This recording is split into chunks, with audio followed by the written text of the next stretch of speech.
नमस्कार दोस्तों, मैं हूँ स्वप्निल और आप सुन रहे हैं हॉरर कहानी, वो भी मेरी जुबानी। दोस्तों, पिछली कुछ वीडियोस में कई लोगों के कमेंट आ रहे हैं कि भाई आपका इंट्रो बहुत ही ज़्यादा लंबा होता है। तो उन लोगों से मैं कहना चाहता हूँ कि आप लोग इंट्रो को थोड़ा स्किप करके स्टोरी को सुन लिया करो, क्योंकि जो नई ऑडियंस चैनल पर आती है, जो लोग पहली बार हमारे चैनल पर आकर स्टोरी सुनते हैं, उनके लिए यह इंट्रो बहुत ज़्यादा मायने रखता है। और मैं आप लोगों से पहले भी कह चुका हूँ कि सभी का कहानी सुनाने का अलग तरीका होता है। किसी भी कहानी को शुरू करने से पहले उसकी भूमिका बनानी पड़ती है। बिना भूमिका के अगर डायरेक्ट मैं आप लोगों को कहानी सुनाऊंगा तो ना ही मुझे सुनाने में मज़ा आएगा और ना ही आप लोगों को सुनने में मज़ा आएगा। तो दोस्तों, आज की हमारी कहानी एक श्रापित राजकुमारी की है। अगर आप लोगों में से ऐसा कोई है जो कहानी को इस वक्त सुन रहा है तो उसको अंत तक ये कहानी ज़रूर सुननी चाहिए। अब आप लोगों का ज़्यादा समय ना लेते हुए जल्दी से आज की हमारी इस कहानी को शुरू करते हैं। राजा हिम्मत सिंह अपने नाम के ही अनुरूप एक हिम्मती और बहादुर राजा था। वो किसी से डरता नहीं था, प्रजा के सुख दुख का सदा ध्यान रखता था। एक दिन राजा हिम्मत सिंह अपने लाव लश्कर के साथ जंगल में शिकार करने के लिए निकला। वो हवा की तरह उड़ने वाले अपने घोड़े हवाबाज पर सवार था। देखते देखते हवाबाज पर बैठा हुआ राजा हिम्मत सिंह अपने सगी साथियों से बहुत आगे निकल गया। उसके मंत्री, सिपाही, सलाहकार उससे बहुत पीछे रह गए। राजा चौकी घोड़े पर बैठकर कभी पीछे नहीं देखता था, इसलिए उसे पता भी नहीं लगा कि वो अकेला रह गया है। बिहड़ जंगल में पहुंचने के बाद राजा को एक सुंदर हिरन दिखाई दिया। राजा ने तुरंत घोड़ा उसके पीछे दौड़ा दिया। हिरन चौकड़ियाँ भरते हुए एक नदी के पास पहुंचा। राजा जब अपना घोड़ा दौड़ाते हुए नदी तक पहुंचा तो उसने देखा कि हिरन नदी में छलांग लगा रहा है। राजा के देखते देखते हिरन नदी में कूदकर गायब हो गया। राजा हिम्मती था, उसे हिरन पसंद आ गया था। उसने घोड़े की गर्दन थपथपाई। घोड़ा भी होशियार था, उसने एक छलांग नदी के बीचों बीच लगा दी। नदी में कूदते ही घोड़े सहित राजा हिम्मत सिंह पानी में उतरता चला गया। पानी में काफ़ी नीचे जाने पर उसे एक ऐसा अजीबोगरीब नगर मिला कि वो दंग रह गया।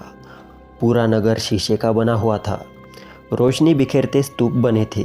सुंदर और अजीबोगरीब प्राणी इधर से उधर भाग रहे थे। राजा हिम्मत सिंह हिम्मत के साथ आगे बढ़ता गया। थोड़े दूर आगे गया ही था कि उसे 4-5 सैनिकों ने घेर लिया। सैनिकों ने राजा से युद्ध करना शुरू कर दिया, किंतु राजा हिम्मती ही नहीं, बहादुर भी था। उसने सारे सैनिकों को अपनी तलवार से मौत के घाट उतार दिया। राजा हिम्मत सिंह और आगे बढ़ा। थोड़ी दूर जाने पर उसे एक चमचमाता शीशे का महल दिखाई दिया। शीशे के महल में उसे दूर बैठी एक सुंदर सी राजकुमारी दिखाई दी।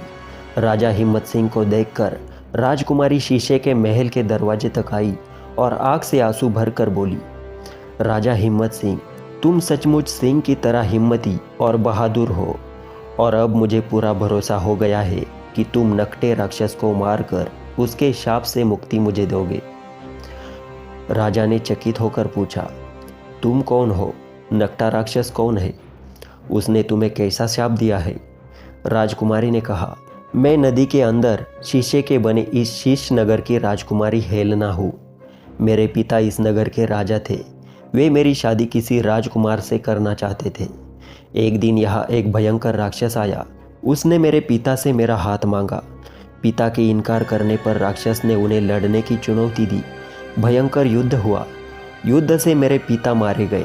राक्षस ने मुझे इसी महल में कैद कर लिया और मेरे ऊपर ऐसी माया कर दी कि मैं इस महल से बाहर निकलते ही अपना राजकुमारी का रूप खो बैठूंगी और हिरनी बन जाऊंगी। राजा ने कहा, ओह, तो वो हिरन जिसके पीछे मैं भागता हुआ आया था, क्या तुम ही थी?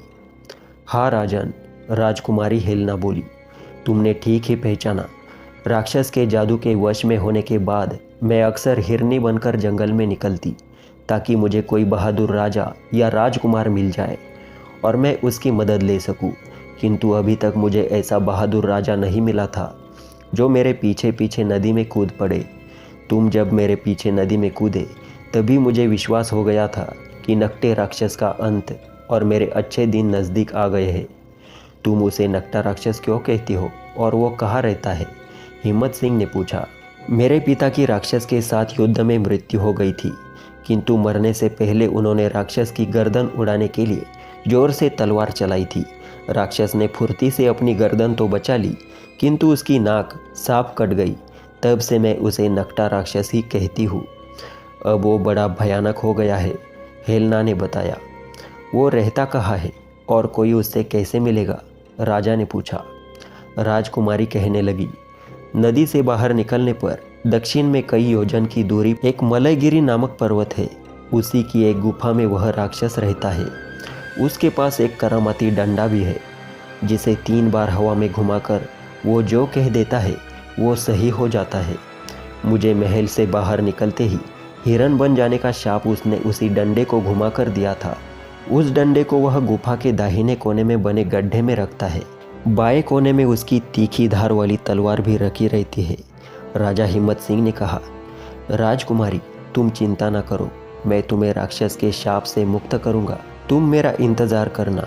राजकुमारी ने कहा, मैं आपका इंतजार करूंगी राजन। आपके आने के बाद मैं आपको अपने पिता का वचन भी बताऊंगी, जिसे पिता की आज्ञा अनुसार मुझे उसी को बताना है जो उस राक्षस को मार देगा। राजा हिम्मत सिंह ने अपने घोड़े हवाबाज को ऐड लगाई। थोड़ी ही देर में वह नदी के ऊपर आकर वहां से दक्षिण दिशा की ओर घूमकर फुर्ती से घोड़े को दौड़ाई जा रहा था। शाम तक हिम्मत सिंह मलयगिरी पर्वत पर पहुंच गया। वहां पहुंचकर उसने गुफा के दरवाजे पर जोर की ठोकर मारी। अंदर जैसे भूचाल आ गया। पूरी गुफा हिलने लगी। फिर राक्षस की जोरदार चिंगार सुनाई दी। कौन है? तब तक हिम्मत सिंह अपनी तलवार निकालकर गुफा के अंदर घुस गया था। उसने देखा कि राक्षस एक किनारे पर पड़ा सो रहा है और गुफा के दाएं कोने में करामती डंडा रखा है। राक्षस ने जैसे ही हिम्मत सिंह को तलवार नचाते हुए गुफा के अंदर घुसते देखा, वो चिंगारता हुआ उठा और झपटकर उसने बाएं कोने में पड़ी अपनी तलवार उठा ली। मैं तुझे खा जाऊंगा, कहता हुआ राक्षस हिम्मत सिंह की ओर दौड़ा। हिम्मत सिंह तलवारबाजी में अजेय था। उसकी राक्षस से बड़ी ज़बरदस्त लड़ाई हुई।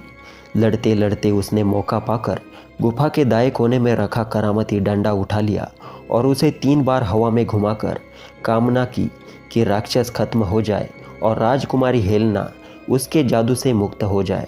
उसके ऐसी इच्छा करते ही उसकी तलवार का एक भरपूर हाथ राक्षस की गर्दन पर पड़ा, जिससे राक्षस की गर्दन कटकर अलग हो गई। राक्षस गुफा में नीचे गिरकर तड़पने लगा। राजा हिम्मत सिंह अपने घोड़े हवाबाज पर बैठकर वापस उसी नदी के पास आया। उसने देखा राजकुमारी हेलना नदी के बाहर खड़ी है। उसे ताज्जुब हुआ।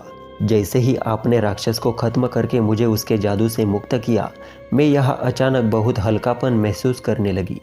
मैंने महल के बाहर कदम रखा, किंतु मैं पहले की तरह राजकुमारी बनी रही। मेरा रूप हिरनी का नहीं हुआ। मैं समझ गई कि आप राक्षस से युद्ध में विजयी हो गए हैं। उसके बाद मैं नदी के बाहर आकर आपका स्वागत करने के लिए यहाँ खड़ी हूँ, राजकुमारी हेलना ने बताया। राजकुमारी को राक्षस के शाप से मुक्त पाकर हिम्मत सिंह बहुत खुश हुआ। उसने राजकुमारी से विदा मांगी तो राजकुमारी ने कहा, मेरे पिता ने मुझसे वचन लिया था कि जो राक्षस को मार देगा मैं उसी के साथ शादी करूंगी। उस वचन के अनुसार मैंने आपको अपना पति मान लिया है। परियों जैसी सुंदर राजकुमारी हेलना को अपनी रानी बनाने का लालसा बड़े बड़े राजा महाराजा करते थे। हिम्मत सिंह अपने भाग्य पर फूला नहीं समाया। उसने खुशी खुशी हेलना को अपनी रानी बनाकर अपने घोड़े हवाबाज पर पीछे बैठा लिया और अपने राज्य की ओर चल दिया। अभी वह थोड़ी ही दूर गया होगा कि उसे अपने सभी मंत्री और सिपाही सलाहकार मिल गए। वे उसे खोजते खोजते थक गए थे। उनका हाल बेहाल था। राजा को देखकर सबके चेहरों की रौनक लौट आई। राजा हिम्मत सिंह ने कहा, मैं तुम लोगों की परेशानी समझ सकता हूँ, मगर अब तुम्हारे लिए खुशी का मौका है। मैं परियों जैसी सुंदर राजकुमारी हेलना को रानी बनाकर ले आया हूँ। सबने घोड़े के पीछे बैठी हेलना को देखा तो उसकी सुंदरता देखकर वे दंग रह गए। उनके चेहरे अपनी रानी को देखकर प्रसन्नता से खिल गए और वे राजा हिम्मत सिंह की जय जयकार करने लगे। दोस्तों, आई होप कि आपको ये कहानी पसंद आई होगी, तो इस वीडियो को लाइक करें और ऐसे ही इंटरेस्टिंग हॉरर कहानियाँ लगातार सुनते रहने के लिए चैनल को सब्सक्राइब कर लें और बाजू की घंटी को दबाना बिल्कुल ना भूलें। भगवान की घंटी है वह